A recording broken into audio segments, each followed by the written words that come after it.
So I'll give you a classic example of the network effect that sort of brings in, right? So say we work with a customer and we supply, material to one particular customer.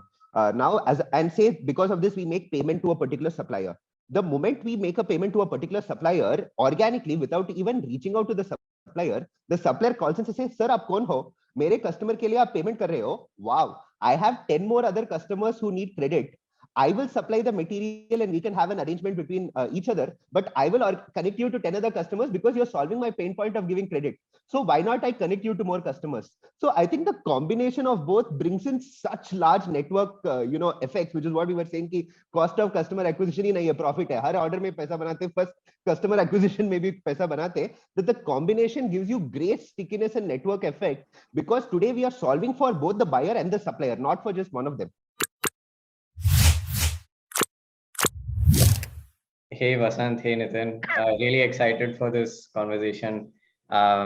Congrats once again on your amazing success this year. I think you've raised a couple of rounds and become much larger than a unicorn. We talked about you guys a few months ago. Now it's really good to actually, meet you in person. I think this is the power of being able to write and engage. So really looking forward to this chat, and thank you for doing this. The pleasure is all ours, Aviral, and thank you so much for inviting us onto this forum. And we are avid followers of you and your channel. So, I mean, we're very excited. Awesome. Yeah, Vasant, you were saying. Yeah, I mean, thanks for doing this. Very happy to connect to both of you, Aviral and Mazin, and I think look forward to a great 2022 for everybody. Awesome. So, let's go back, early influences in your career. If you can talk about growing up, any entrepreneurial, brushes early on in your life. I know you guys have had like long careers before starting off business, but talk about growing up, those influences. When did you actually decide to take the plunge, become a founder? I'll probably go first, and then Vasant also has a lot of interesting stuff as well. So all the 5 founders actually have a lot of interesting background. So my background is that I'm a computer science engineer, graduated in 2008 from IIT Delhi, but somehow computer science didn't really excite me, so I didn't want to sit in one place. I'm a very restless individual by heart and by mind. Very clear. Extremely restless, so I can't sit in one place, so I have to be on the move. I have to be speaking to multiple people, so I derive energy from others, right? So I love listening to others and love understanding what they have to say, and that's how this this journey actually began. So after IIT, I went to London, 7 years of investment banking. So yeah, I mean, it was great, but again, it was not really fulfilling the inner enthusiast or inner restless nature in me, right? Because in investment banking, or I was doing merchant trading, sales and trading in the credit side, so it's not really hitting that nerve that you're sitting in one place, you're moving money from one place to the other, you're structuring a lot of derivatives, but ultimately it's not giving you that kick. So and then finally met these extremely hungry, passionate individuals, Vasant, Ashish, Ruchi, Bhuvan. Immediately fell in love with them. And so literally initial idea was कुछ करना है, कुछ बड़ा करना है, B2B में कुछ करना है, and we had no idea what we were going to be doing. So I've had a very middle class upbringing. So although my dad was well off in the hospitality sector, but for me, I wanted to make my own name, and so I built up. So I built up my name in investment banking as well, and then I'm a British citizen on paper, but a full Desi at heart. So that's what actually made me come back to India. So 2015 is when the entire team came together, and it just took me one meeting with all these guys just to say, "Fuck it, I'm leaving everything in London and I'm coming back to India, and कुछ बड़ा करते हैं, कुछ फोड़ते हैं, कुछ मचाते हैं," because that ultimately gives you the kick that no other profession can actually give you. कुछ बड़ा करना, कुछ मचाना, कुछ scalable करना, and that's actually that's how we all found our calling. And I'm sure Vasant has a lot more to add to this particular part. Yeah, as Nitin said, I think the hunger to do something very big, as I think one thing that sort of unites us in in spirit. To give you my background, obviously went to IIT Madras, and I think had a brush of entrepreneurship there. Tried doing something in healthcare, by doing something for a mobile and web platform for emergency requirements. Got a chance to go to Stanford, pitch to a few people. but then also realized that I didn't know enough ops, enough dhanda, enough business to actually take it to full scale. The hunger to do something start something was always there, but then obviously believe that you need to have the skill sets associated with it so that you can sort of pull it off. And that's what, the period in IIT was. And then no better training ground can happen to you than ITC. And, a lot of respect in my heart, obviously, for ITC and the folks who have sort of mentored us in ITC. So ITC is a quick 3-year experience where it tells you multiple things, right? One, it gives you a first-hand experience of typical multiple B2B supply chains, agri, manufacturing. You get to understand how intermediary driven it is. You get to understand that how even ITC, for such a large mammoth it is, has inefficiency in procurement. So you get a first-hand experience of that. 2, you also get great people leadership. In ITC, you grow fast. You join as a management trainee. Within 3 years, you have like 100 people reporting to you. So you get to understand how it is managing teams, pushing KRAs, driving metrics. And, that sort of soft skill also definitely helps. And then realize that 3 years is too long even in ITC, but I think the checkbox to, basic get the skill sets for team building is sort of learned. Understanding of business and industries and ops is sort of learned. And then can't be more grateful, got connected to Nitin, got connected to Ashish, Bhuvan and Ruchi, and then realized that what better, let's do something in things that we understand, things that we have little exposure to, that is financial services and B2B. Awesome, man. You're a pretty strong early team, but you're also, 5 co-founders. How did the idea come up? I understand it with 1 or 2 founders, but with 5 founders aligning on the mission, was it an idea that, all of you had in the back of your mind and it kind of converged together? So I still remember my first meeting. So उसमें हम सोच रहे थे कि हम क्या करें. So there were obviously 2 ways to go about it, right? Either build a pure, actually 3 ways of going about it. Either build a pure tech-based SaaS platform, or have a B2C kind of journey, or have a B2B kind of journey, right? But we were very clear, like, see, अगर B2C करना है तो बहुत ज़्यादा burn करना पड़ेगा initially, and then after a few years or about 6-7 years down the line, you may start to see some EBITDA traction, or as they put it, some kind of CM1, CM2 positive traction, and so on and so forth. So we were not ready for that. We were not ready to only build a tech platform, because inherently we were all sort of business focused in our mind कि हमें धंधा generate करना है और day one से वो profitable होना चाहिए. So that actually made us very clear कि कुछ करना है जिसमें initial हमें profitability दिखे, initial हमें scale भी दिखे. So we were very focused on scale and profitability going hand in hand. So we were not ready to compromise either of them. So that actually made us align towards a particular fact that yes, B2B is the only way to go. If you go B2C or D2C, or because D2C wasn't a buzzword during 2014, 15, and so on and so forth. So we didn't want to go down the B2C way, maybe the Amazon, Flipkart, Jabong, Myntra way. There was then again the SaaS platforms which are coming up, not very strong, but yeah, the SaaS play was there in India. So we wanted to build that B2B wala part clearly, because Vasant had this manufacturing experience, project experience. I had a little bit of finance experience, although I'm not using that finance experience over here, but I had a very strong structuring experience, and how to scale things up rapidly. I had built a book from 0 to 100 million in a matter of 2 years in London. So that experience I had. Ashish obviously had this VC experience as well as McKinsey experience. Ruchi with her entire financial services experience, and Bhuvan with the tech experience. So we had this kind of experience that actually we were ripe for doing something in the B2B sector. So we were very sure in our minds that हमें B2B के अंदर ही कुछ करना है, and we don't want to go down the burn route. We don't want to go down the pure tech route, because none of us are pure techies at heart apart from Bhuvan, right? All 4 understand a lot of dhanda, and Bhuvan actually gives a lot of that tech boost to us in the whether it's a back end now. A lot of the front end is tech as well for us, because we're doing a lot of tendering services, we're doing a lot of matchmaking for tenders, and we're doing a lot of client acquisitions through tech as well. But that wasn't at that point of time our sort of USP. So our USP was always core dhanda. So that actually got us driven towards the B2B part. No, that makes sense. And I've read this conversation that Ashish had where he mentioned he got rejected 73 times. I'm not sure if that's true, but how were the early days? Were there challenges in financing, fundraising? I mean, you guys had very strong backgrounds. Obviously, Ashish also had been a VC before. So interestingly, we were very clear we wanted to do B2B. Why B2B? Because I think in life, the winners are always the contrarian optimists. And when everyone was doing B2C in 2015, we were like, ye nahi karenge. Things that we understand a little bit, we will do, which is basically B2B.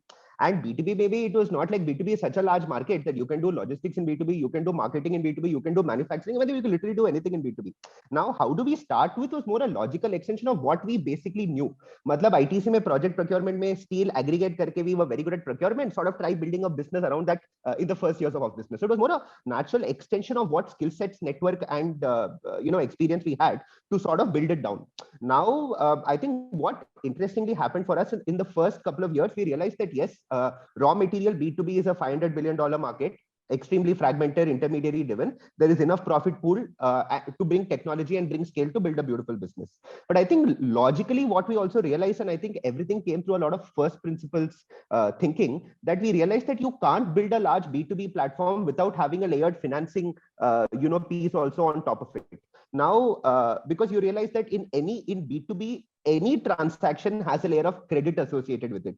Any service is given on credit, any service is taken on credit, which means B2B is embedded with credit at every level. And for you to extract the value associated in any B2B business, you need to have the B2B business with a layered credit business. And I think that was a very natural realization that hit us as we were sort of learning the business and doing it hands-on. So I think 2 years after the business, we realized that hey, now we are not building two businesses, we are building a commerce business and we are building a lending business. And I think that reflects Ashish's comment that we got rejected by a few investors because it was very obvious, right? They were like, boss, you're solving two very large problems, two independently large problems, and you are telling me that you're going to solve both better than everyone else. And I think that's the challenge that we faced. The other thing is the businesses that we were solving is a very Indian business.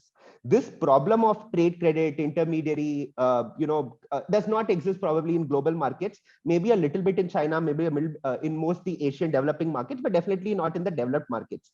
So there wasn't a immediate global equivalent of someone who had solved a great lending and a commerce piece, when it came in B2B.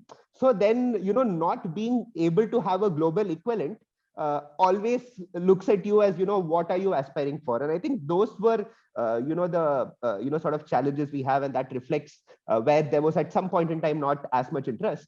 But then how we were able to prove that the synergy across both, the ability to build profitability, the ability how both of them ensure that our like we don't have a cost of customer acquisition. The beauty of having these two businesses, we make money on even acquiring the customer, leave alone LTV of the customer. And I think the proof is in the pudding, right? So the moment we were able to take these businesses to some level of scale, people were able to understand the synergy of these businesses and also how they can become independent mammoth businesses in itself. And I think that's when the investor interest sort of increased. Sort of after that. Aviral, actually, I'll build on Vasant's point. So, कई लोग कहते हैं कि धंधे के अंदर हमें credit देना नहीं है, because credit is actually a bane or it's sort of like a thorn in the flesh, right? For us, we think very differently. We say that हमें credit actually देना है, because credit is the hook that actually gets customers onto your platform again and again and again. Right? And obviously there is a screening process for credit. Obviously you can't give credit to each and everyone, but for us, credit is the foundation on which we build this company. Credit will remain the core principle of trading that we do, distribution that we do, or any other services that we do. It will remain a core focus. So that हमें actually ulta hai. So we don't actually like customers who pay in advance, right? Because the customer who pays in advance may be yours today and may not be yours tomorrow, right? If he gets even a paisa discount somewhere else, he'll jump. Just taking a lot of these B2C platforms. So if I get a rupee discount, let's say on one B2C platform versus the other, without naming anyone, I will obviously buy from the other one, right? So there's no moat. But however, if the other one is offering me 6 months interest-free credit, I am, even if I get, let's say 20 rupees cheaper and my entire IRR is less than about 4% or 5%, I will obviously consider the guy giving me interest-free credit for 6 months, because that's the hook. Because one, I'm staggering my cash flows over a period of time, and second, I'm basically getting it effectively cheaper on the other place. So credit is the hook that we realized that actually brings brings this all together. So that's what we love. I mean, so that's that the customer, that the investors fail to realize initially, that yes, this can be a huge problem to solve, along with the trading and distribution, if you involve credit as well, because earlier we were not able to convince them easily, or they were not getting convinced easily, yes, that this can be a huge business opportunity. I'll just add to one more point to Nitin. So I'll give you a classic example of the network effect that sort of brings it, right? So say we work with a customer and we supply, material to one particular customer. Say because of this, we make payment to a particular supplier. The moment we make a payment to a particular supplier, organically, without even reaching out to the supplier calls and says, "Sir, आप कौन हो? मेरे customer के लिए आप payment कर रहे हो? Wow, I have 10 more other customers who need credit. I will supply the material and we can have an arrangement between each other, but I will connect you to 10 other customers because you're solving my pain point of giving credit. So why not I connect you to more customers?" So I think the combination of both brings in such large network, effects, which is what we were saying ki cost of customer acquisition ही नहीं है, profit है. हर order में पैसा बनाते, first customer acquisition में भी पैसा बनाते, that the combination gives you great stickiness and network effect, because today we are solving for both the buyer and the supplier, not for just one of them. It's an amazing insight, and actually is a good segue into our topic, which is building at the intersection of commerce and finance. And you guys have spoken about this a bit, but I want to take a step back. Can you help us understand now it seems so obvious, right? Like, okay, there's this network effects but it's really not obvious. like, back then when you're starting, and it was not obvious to VCs as well. How did you come to that realization? Like, how did you know? And I know you dabbled in many different industries as well. What made you zero in on these two specifically?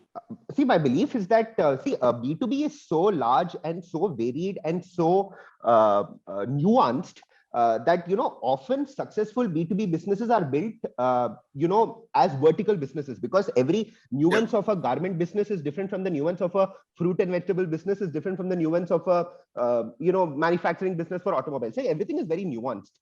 But that if you want to build a horizontal business catering to B2B, the only common horizontal has to be raw material, has to be lending. Everything else is a horizontal where you can scale and penetrate across segments, across categories, across supply chains, because that's the only horizontal that's there. And sort of, that realization came to us. Why raw material? Fundamentally, because we realized that the same steel, which is itself a $100 billion market, would be the steel that goes to a manufacturer of an AC, to one who makes your roads and your bridges, and also to the same guy who's making automobiles, right? Extremely three different business segments. But what's common? You become a raw material supplier to all of them, and hence you get entry access into larger ecosystems. Secondary for us also to add to it is financing. Today, when you want to enter disparate businesses, large macro markets, financing helps you to sort of enter that, because working capital for raw material, which is 80% of anyone's cost, is a problem in every supply chain. We realized that if you want to build something big, to solve vertical specialized supply chain, the only two horizontals that exist are raw material and financing, and we sort of dabbled in on both. That makes a lot of sense. And I would like to talk about each business individually. On the commerce side, as you guys call it, you're working with, was it 9 different industries, maybe more? How did you guys, did you go one industry at a time? Was that much more? Yeah. So how did you do that? I mean, we've spoken about, it's so different for each industry. You have unicorns building just for one specific industry. No, actually, I actually differ a little, Mazin. It's not very different. If you look at the entire industry construct, right? So if we look at different industry constructs, it's actually very, very similar. Yeah. So ultimately, what happens is that you got let me talk about textiles, right? So textiles mein kya hota hai? There is cotton. Cotton then gets converted into, let's say, a yarn. A yarn then gets converted to, let's say, a fabric. A fabric then gets converted into a garment. A garment either is sold by a Myntra, or it's sold by a DMart, or it's sold in the GT market, right? Now let's pick up atta, or let's pick up roti, right? So it's wheat, which is grown by farmers.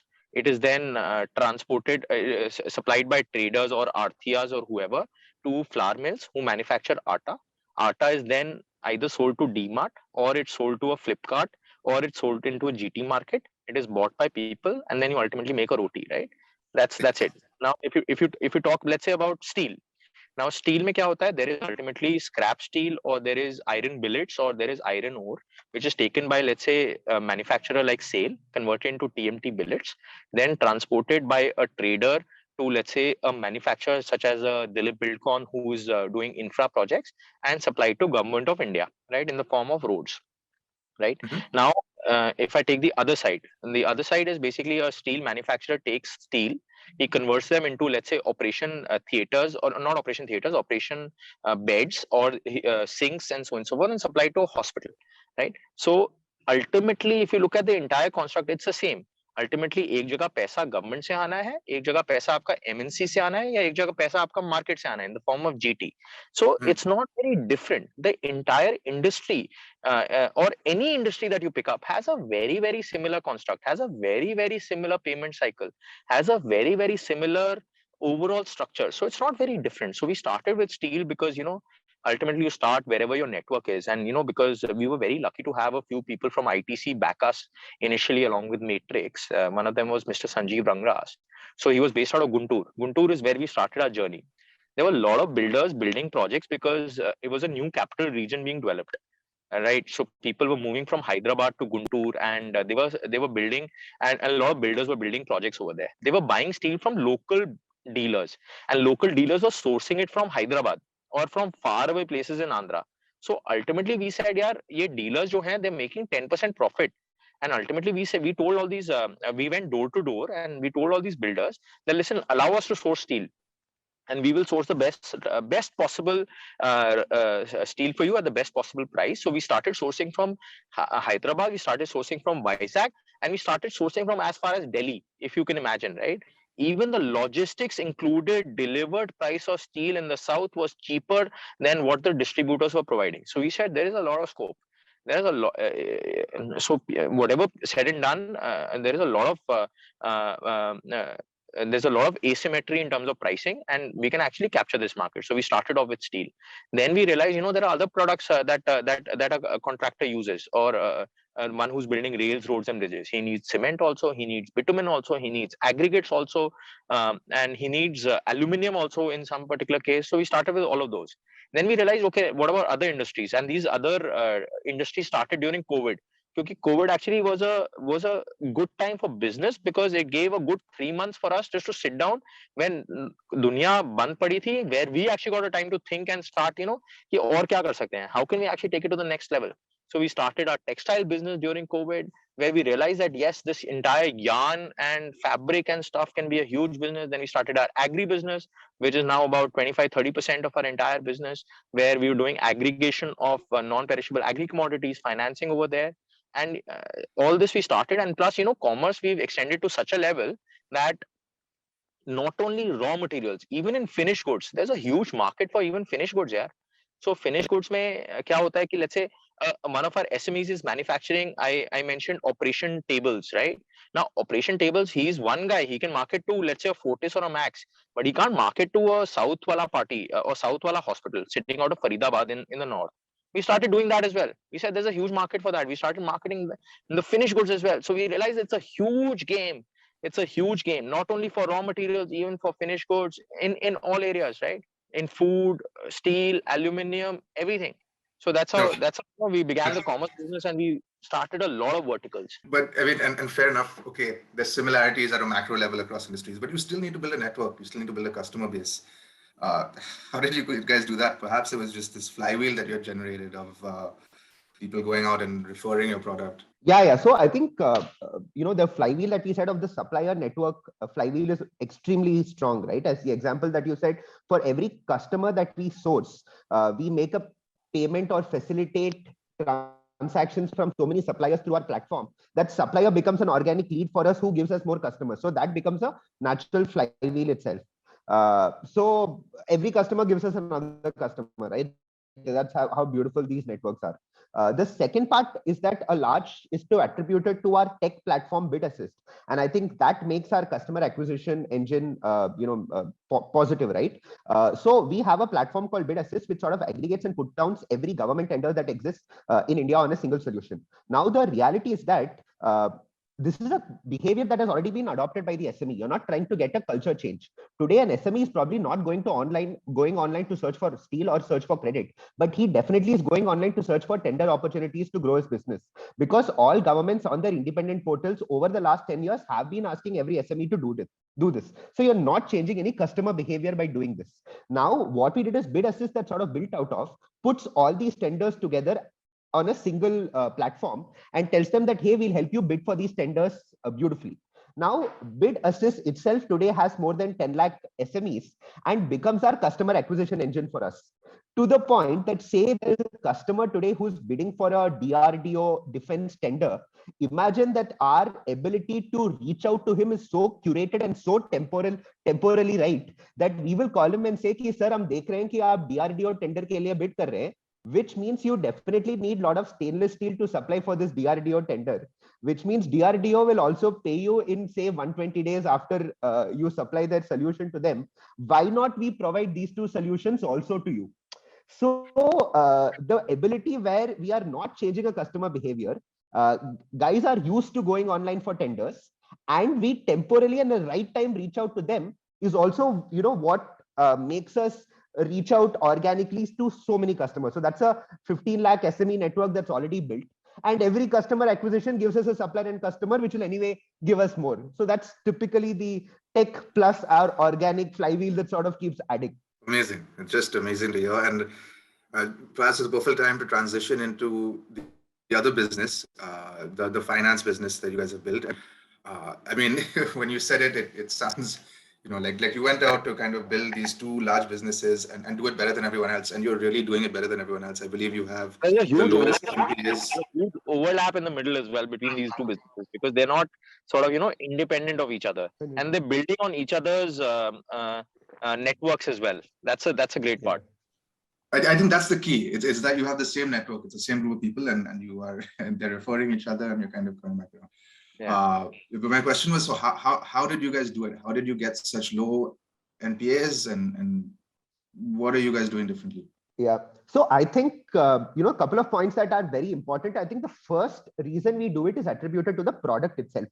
Our product, working purchase finance, which is our largest product out there, is such a beautiful product that it sort of controls the end use.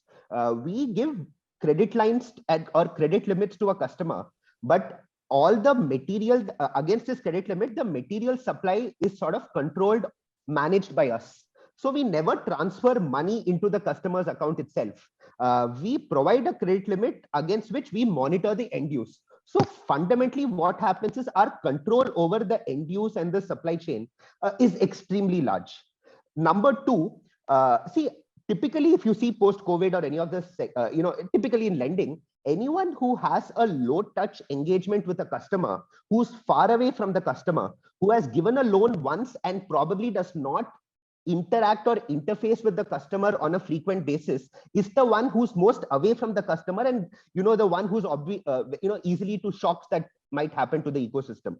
For us, our interaction with the customer is so high touch because they come to our platform to renew the credit facility, to buy material on a weekly, bi-weekly, monthly, bi-monthly basis. So our engagements with the customer are so high touch that we understand their operational behavior and transaction data on a weekly basis. We understand when their procurements are high. We understand when their procurements are low. For example, even pre-COVID, when there was a slowdown in automobile, even before anyone else was able to understand that, we were able to feel the slowdown because we understood their purchase behavior of many of these customers. Their repayment behavior sort of got delayed. This is even much before even COVID happened. This is the 2019 period where there was a slowdown in auto. So our nature of product, which is not the conventional business loan product that's there in the market, ki loan deke chala gaya, is not the product. Our high touch engagement sort of ensures that we are able to constantly monitor the behavior and health of our customer. And I think NPA at some level are also an intent of the customer's ability to prioritize who is going to pay among the cash flow that he has. Now, we are not only a discovery platform for them, we are obviously a lender to them, but we are also giving them material which is 80% of his cost at the cheapest possible rate. So the intent of the customer to prioritize us because raw material ke bagair uska business hoga hi nahi, his business won't continue, is also very high. That in the in the hierarchy of needs, our hierarchy of needs in lending, we sort of stay up there in his priority on who is going to work towards. And lastly, I would say it's also consciously the customer base that we have chosen. India mein SME becomes a very abused word because SME mein everything gets covered under an SME MSME segment. We have consciously said that we will lend to only two segments, which is manufacturing and contracting, and typically not the new to credit customers who don't have a relationship at all, but more the mid corporate or the scaled SMEs. So that's a conscious business decision we have from day one taken. And what has happened in COVID is that unfortunately, while the smaller new players, the informal market have sort of withered away, the customer base that we target, the mid market, the mid corporate, the scaled SMEs, have actually today are flushed with orders because of lack of supply from the smaller end, because the smaller SMEs going away, that now we realize that there is so much more we can also engage with them. And all these factors put together, our NPAs, including write-offs, is at that 1.2%, which is something we're proud of. And I can't disagree to one more factor. I think it's fundamental ethos that we believe that lending is a business of collection first. If you believe you can collect from this customer, you have a capability to underwrite this customer, a capability to underwrite him much better than anyone else, that's when you should lend. And I think that fundamental ethos that we are in a business of collection and not in a business of giving money is, I think, there penetrated across the 1,000 folks that we sort of have. I love it. That was just packed with insights. That was amazing. And now I have a question that I actually want to get both of your opinions on. So maybe Nitin will start with you.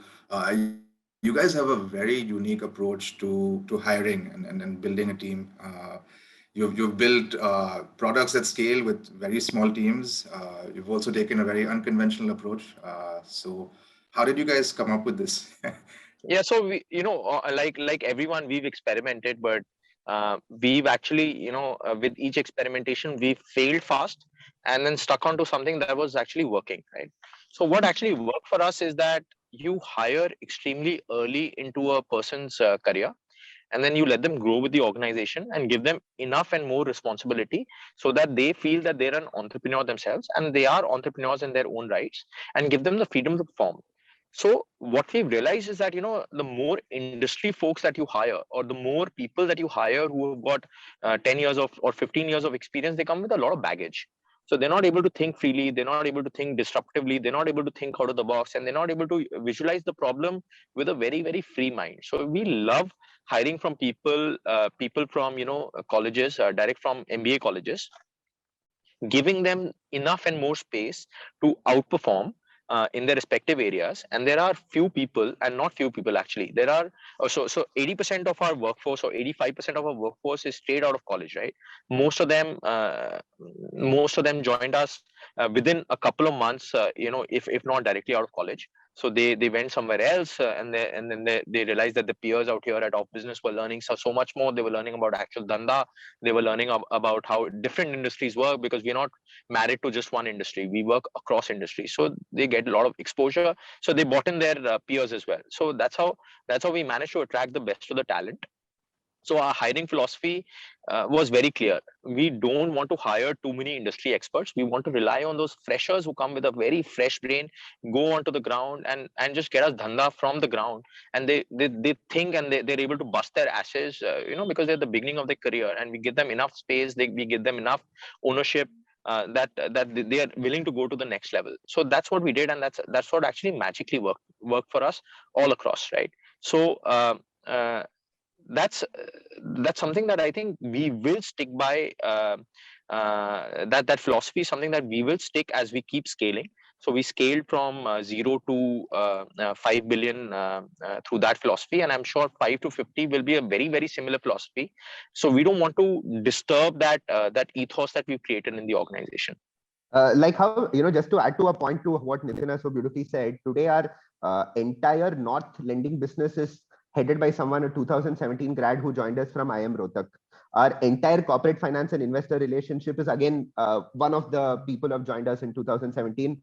is taken care by them. Our entire commerce business, which is a 800 crore per month business, is today taken by a MBA pass out 2017 again from FMS. And if you look at some of the best organizations that's been built out today, an ITC, today an Asian Paints, today a Unilever, all of them have are very similar in ethos, where it is join immediately after college and grow to the ranks. And I think that's in principle what we also want to follow.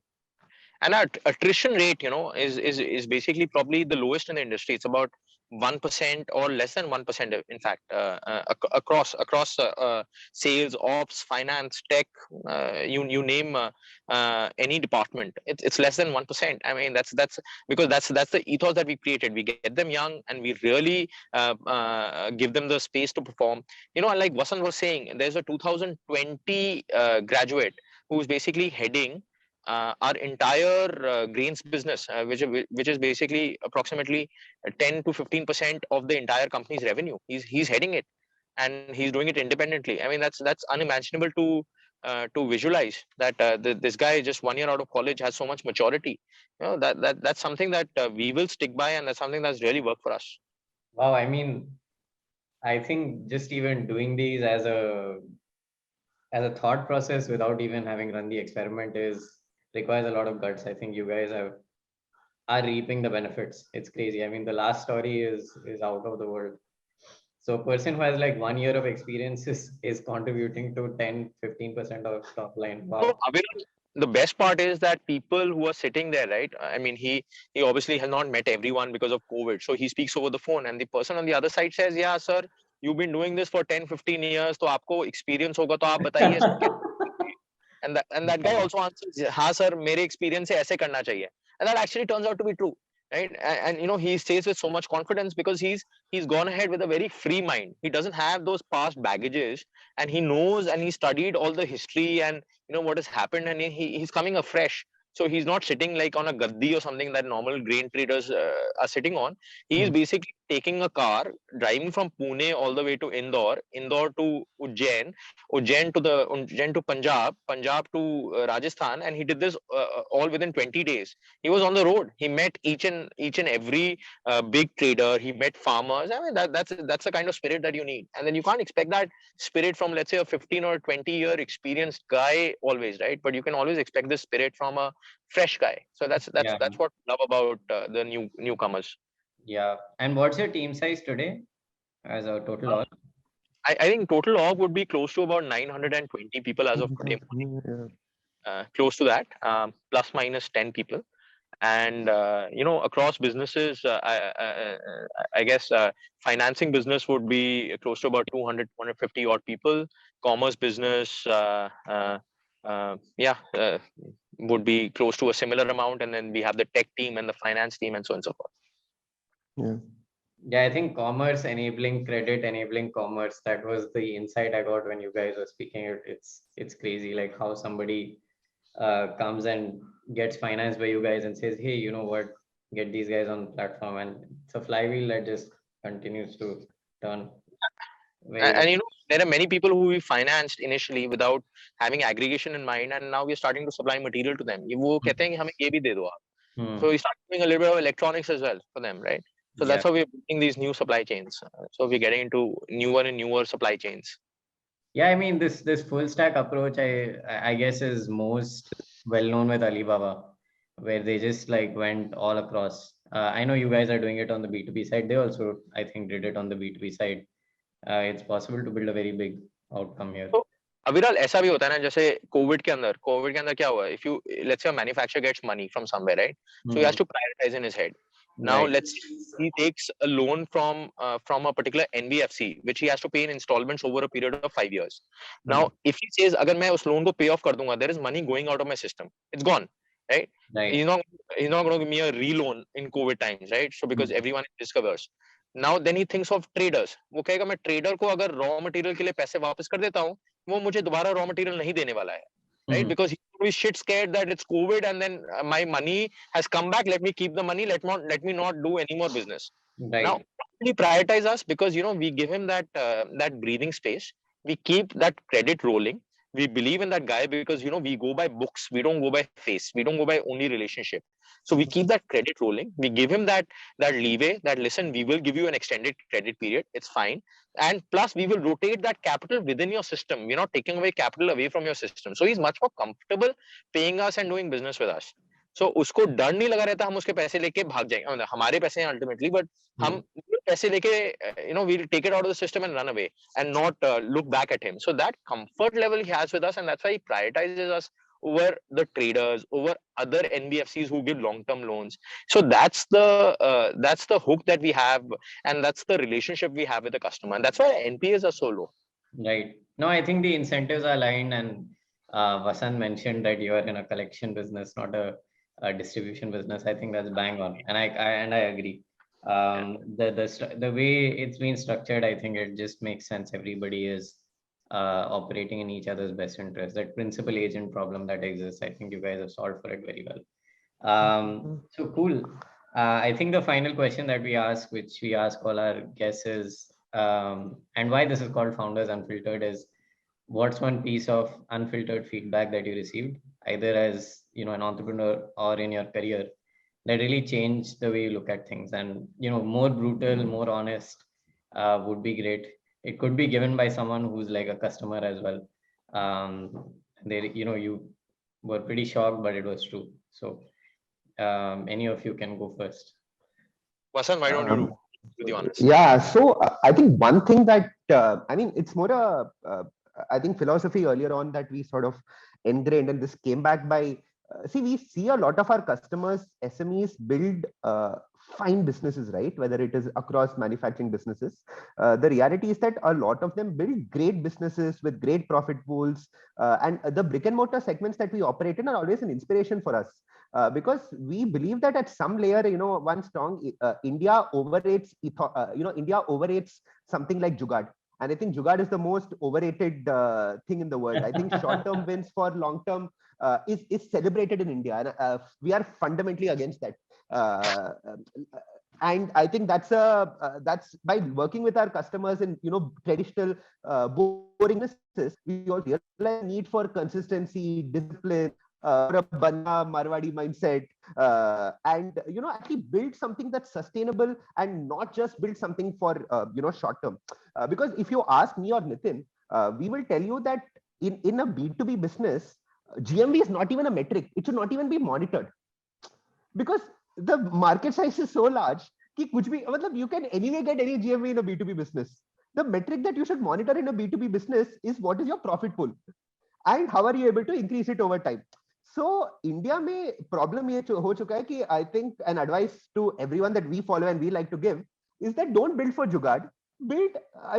Have fun building something that will last long, and you should build something where this is a real moat. And I think that's counter to growth hacking and the other Silicon Valley traits that we try to sort of imbibe in. And I think that's something that we believe in. Yeah, Nitin, anything else? So yeah, दो चीजें जो मैंने सीखी हैं that I really live by is that अगर कुछ सोचो तो उसको massive सोचो, right? Never think of building something ki I will be okay, let me build a 5 crore business, then I'll take it from there. Let me build a 10 crore business. Always solve for building a billion or a $2 billion or a $10 billion business. Then only at the beginning you'll get the processes right. You will start thinking big, and you will start thinking at that end goal. If you start thinking about 5 crore business or a 10 crore business, you will never ever be able to reach that long-term vision of yours. And so always think big, always think, and I'm talking about entrepreneurs and I'm talking to new entrepreneurs, always think big, always think, have that final goal in mind and really go for it, right? So there's no half-hearted approach that मैं ये देख लेता हूँ, ये नहीं चला तो फिर मैं plan B सोच लूंगा, plan B नहीं हुआ तो मैं plan C सोच लूंगा. This never actually works. Have a plan B and have a massive plan A. So that actually, I would love to advise, and just go for it with all your heart. Like, just go all in. Don't go half stack or don't go quarter stack. Just go full stack, all in. I mean, that's my fundamental philosophy that I abide by, and then I always like to tell people to abide by that as well. So that's how you'll be able to get to where you really want to get to in the fastest possible time. Awesome. And the second philosophy, is think win-win for everyone around you. So that's something that I've learned over a period of time. So never think that I will get above by crushing the other. I think that never works. So we in India, we at OfBusiness actually believe that India was never built by one. India was built by many, and these many SMEs. So we never think of going ahead by crushing someone else. We always think of making sure that our suppliers, our partners, our stakeholders, our investors, everyone has to win. Suppliers, buyers, partners, whoever. Even if you're doing some kind of partnership with someone, everyone has to win, and including ourselves, including our customers, including our suppliers. So as soon as you start thinking that मैं supplier को choose लूंगा, उसको खत्म कर दूंगा, and I will get ahead, I'll get the best pricing, that is a very short-term thinking that actually doesn't really work in the long term. That's my fundamental philosophy that I've learned over these past 5-6 years into my journey. Amazing. I think very, very deep and philosophical end to our conversation. Thank you so much,